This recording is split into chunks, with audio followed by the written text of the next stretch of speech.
Hello guys, good morning. It's Friday na naman.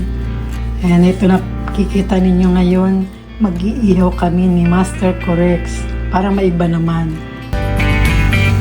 Ayan na, nakasalang na ang aming inihaw na isda.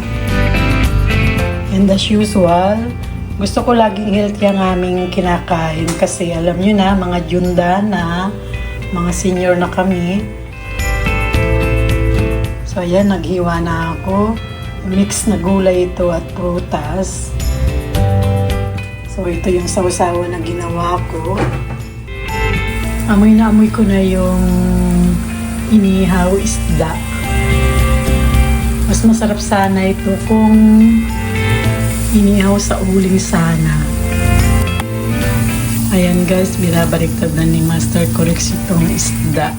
So ayan na guys, ready na kaming kumain ng aming tanghalian. Ayan, ganito na kami kung kumain. Ayan, ang kanin dinadala lang namin dito yung rice cooker sa mesa para wala nang maraming hugasan.